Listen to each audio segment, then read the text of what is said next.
Hi, I'm CJ and this is my RC channel. Okay, well, we don't need to worry about doing these steps because they've already got our wires coming out down there.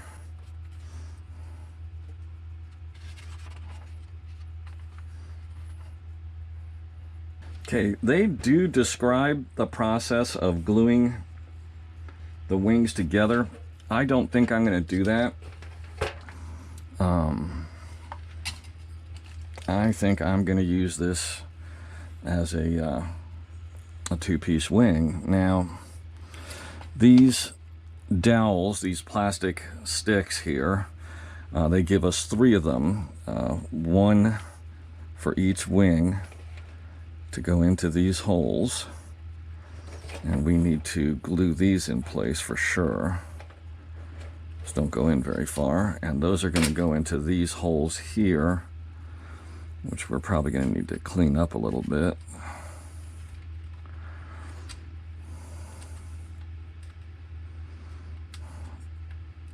Yeah, they've got some goo in there.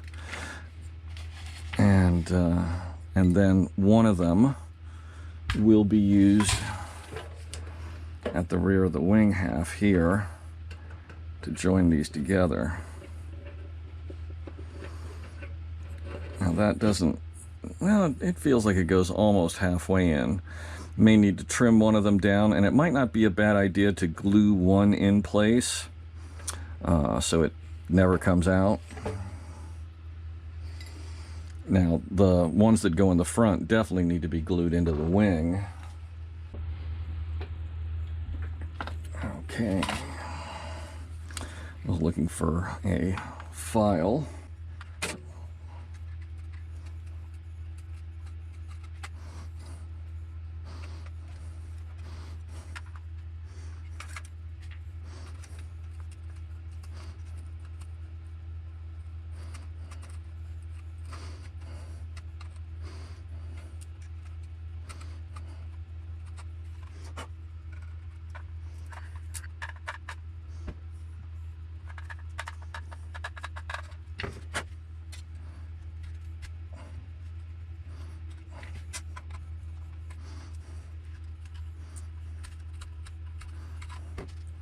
Sometimes a triangular one is better for dealing with stubborn holes like that.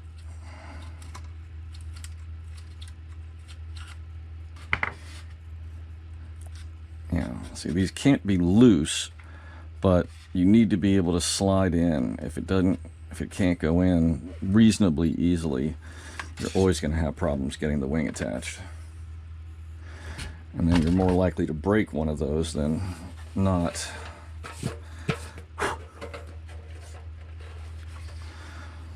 Okay, so I'm going to start by gluing these in place.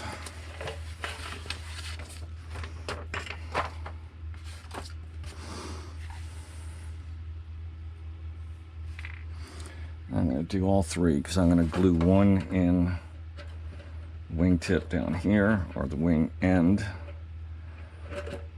and then if I need to trim some off the end, I can do that later.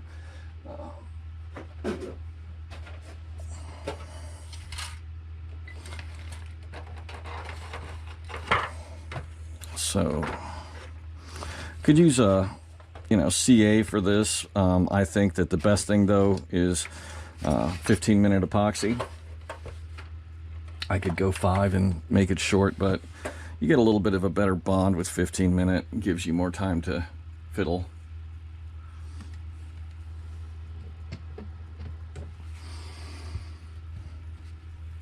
And if you've watched any of my builds, you know I go through tons of these. These are just bamboo skewers. You get them in any grocery store.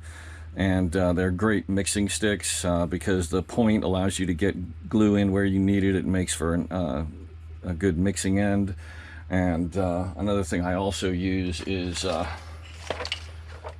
small notepads.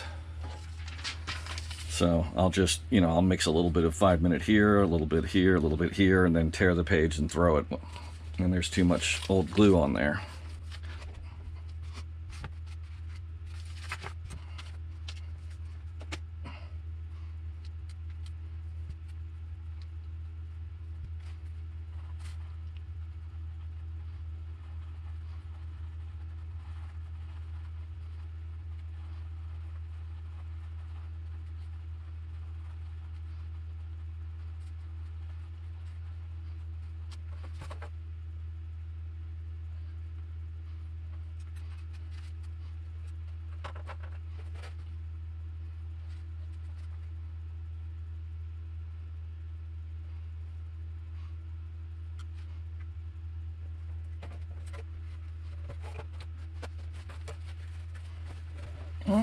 I see a little wrinkle on the front edge there that I need to go over. A little loose spot right there and right there.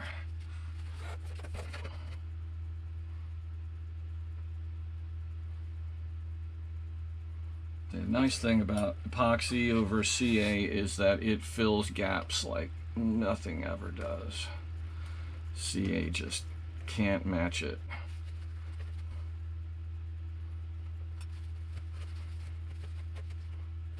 Okay, well, we'll leave those to dry for a bit. If you clean these bamboo sticks off, you can get several uses out of them. So I'm going to pause the video while this cures. I'm going to read forward in the directions and just kind of get a feel for the last steps I need to deal with. Okay, as long as I am waiting on these to dry, I'm going to mix a little more epoxy and I'm going to glue the rudder and stab together. Now, let me just confirm, yeah, this is top. And so what we need to do is take some masking tape and we're going to tape over this hole here to keep any epoxy from coming through. And then we need a triangle and a second triangle just to be sure. And I am gonna take my X-Acto knife and this ruler. I'm going to do this side over here so you guys can see it better. And I'm going to trim off the covering that's on this little vertical tab.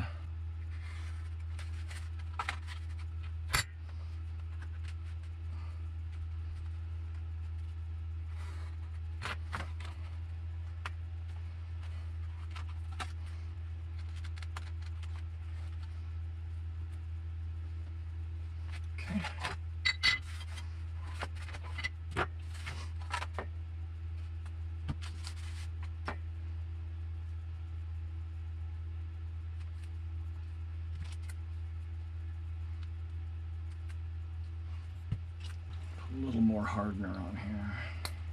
There we go. Personally, I'd rather have a little extra of the hardener versus the resin to make sure that you get a good mix. Also, I've found that epoxy, you can vary its viscosity, I would say, by how much you mix it. The longer you mix it, the harder the final result seems to be. If you don't mix it a lot, I mean, you mix it enough so it works, you'll get a more rubbery final consistency when it cures. Whereas if you mix it longer and more thoroughly, it won't be brittle, but it will be harder, tougher, hard to explain. It's just something you'd have to try and you'll find out what I mean. Now, since there may be gaps in here and I want to keep weight down, I'm going to add some micro balloons to this mix.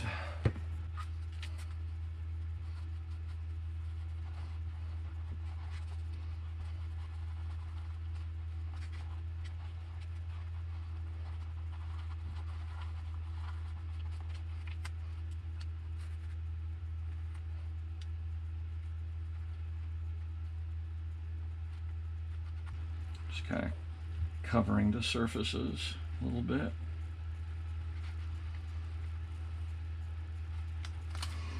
And then I'll do these.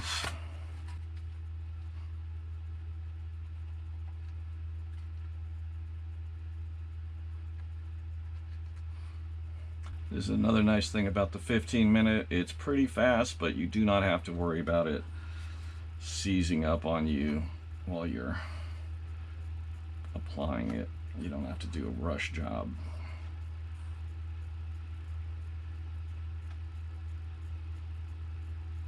And you got time to clean afterwards too.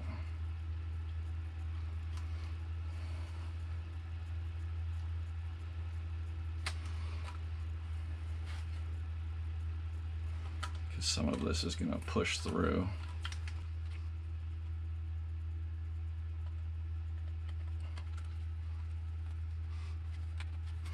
So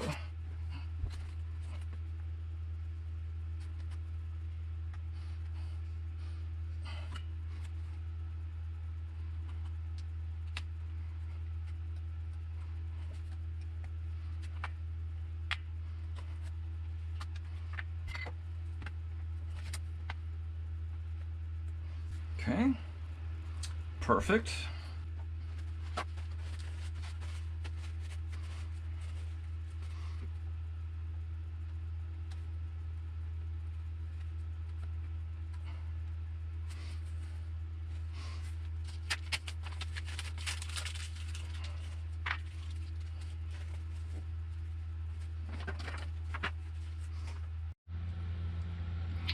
Okay, so I slid the wing halves together, and now I'm going to pull the tape on this one. I'm going to basically slide the wing onto the fuselage, and what the task is now is to kind of figure out where hardware is going to go, what final positions things are going to be in. Just tucking the wires in under the wing here.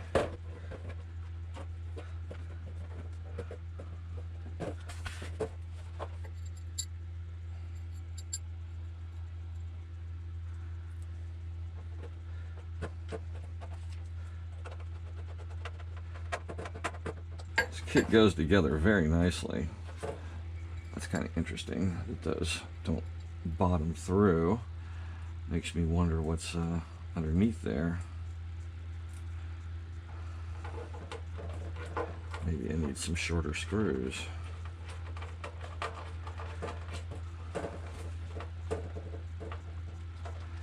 Okay, we'll figure that out next. So, what I'm going to want to do is kind of figure out where I'm going to place various pieces of electronics, and of course the battery comes into play as well, and there's two possible battery options. So, and this weighs a good bit, so that needs to be part of the mix. So let's see, and then there's this, and I'm gonna include the setup of this in the series, but it's also going to be a standalone video.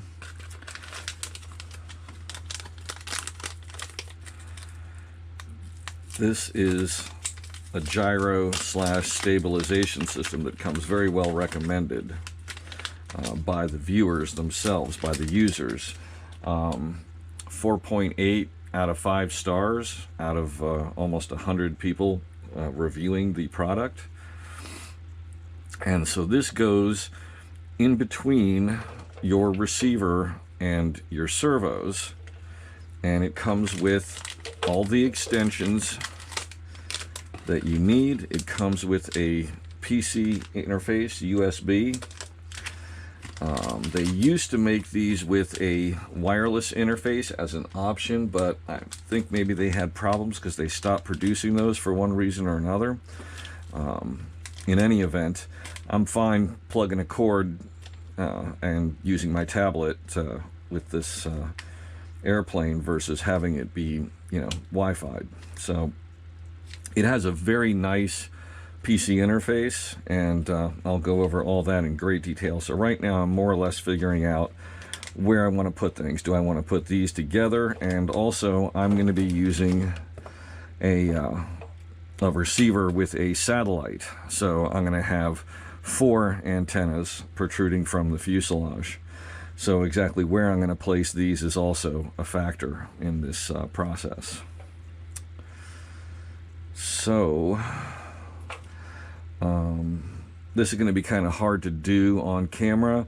What the first thing I'm going to do at this point before I start trying to balance things out is I need to attach my tail surface. And I needed the wing on the fuselage to do that because I need to adjust everything. They go over that in the instructions, and they use a method that I've used for a long time, which is basically using a piece of string, and you either tape it or pin it in place at the center of the front, and then you use it to measure out to either end to get your rear stabilizer aligned to the fuselage boom. You can also do the same thing in reverse to make sure your wing is aligned correctly. There's not much you can do about it if it wasn't aligned properly from the factory as far as where they place the holes. You could try, you know, elongating the holes and trying to, you know, retighten the screws with the wing in the proper angle, but that would be hard to do and would kind of have to be done on a per time basis. So I'm going to measure it, but I'm pretty much got to hope that these guys did a good job on aligning the wing to the fuse. So this needs to be lined up in this direction, but it also needs to be lined up in this direction, which means that this needs to be parallel to the wing surface. Now the wing has dihedral, so it's not going to be perfect because we've got this isn't a flat surface coming across the wing, so we're going to kind of line it up so that it is equal in distance from, you know, vertically from the edge to here, from the edge to the edge, and that's easy enough to do just by eye. And so I'll be gluing this onto the rear of the fuselage. You've already seen the back of the fuselage. Let me go ahead and I can't pull the camera at the moment because it's plugged into anyway. I'll try to show you exactly how that looks and or works, but let me just go to the directions real quick. Okay. The rear of the fuselage, do they have a picture?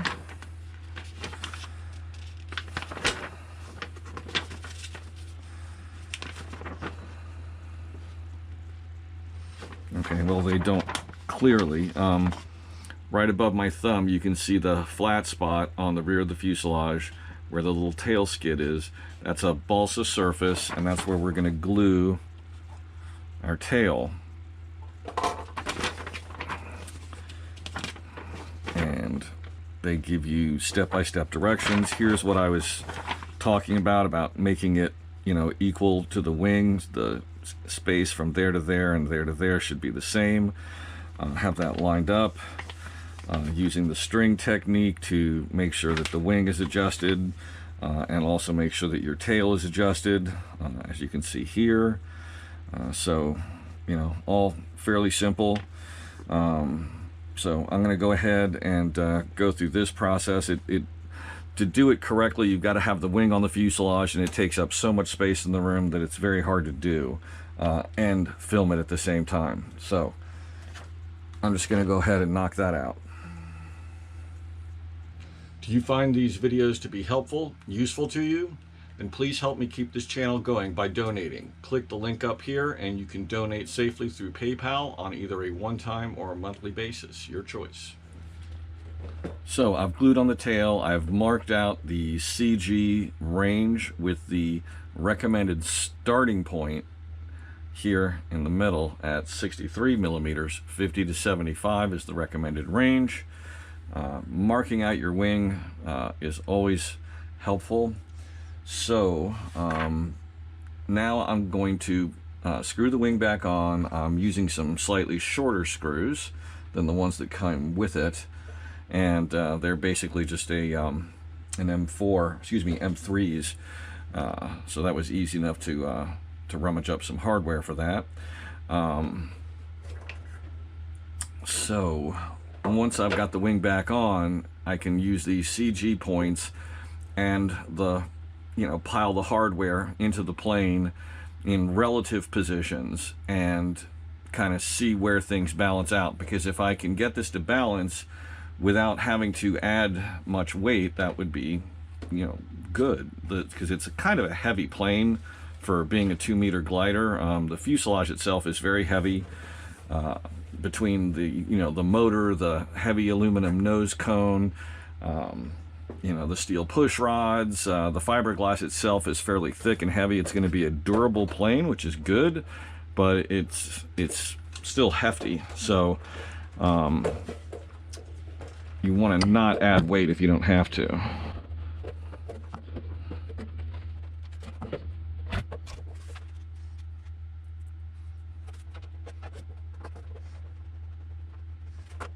Okay, those aren't too short. I was hoping they were long enough.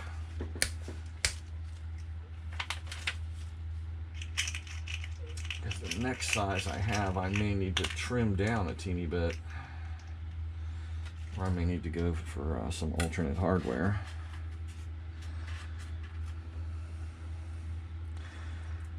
I'm not sure if when they put the blind nuts in, they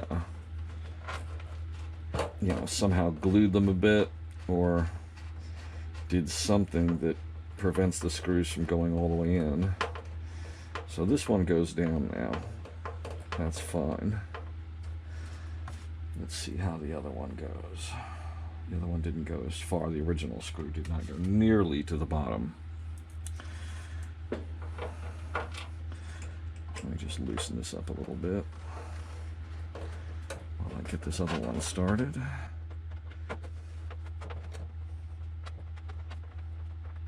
Actually, this seems to go quite nicely with these screws. Nothing is catching anything.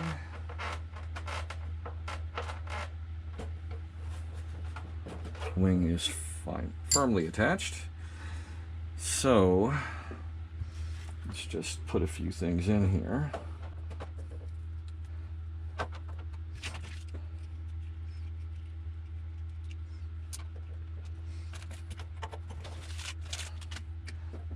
Okay, I'm gonna have to do this by hand. Just hold the model in the air, put my fingers underneath the CG spots, at least for this test. Okay, that was a little disappointing. The current balance point, even with the battery almost touching the motor, it balances back here somewhere.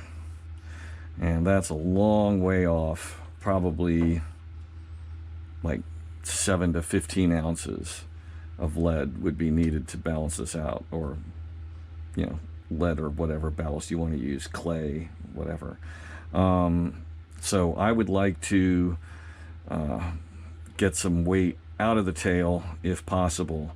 And the only way I see of doing that at this point is to get rid of the push rods in favor of carbon fiber push rods.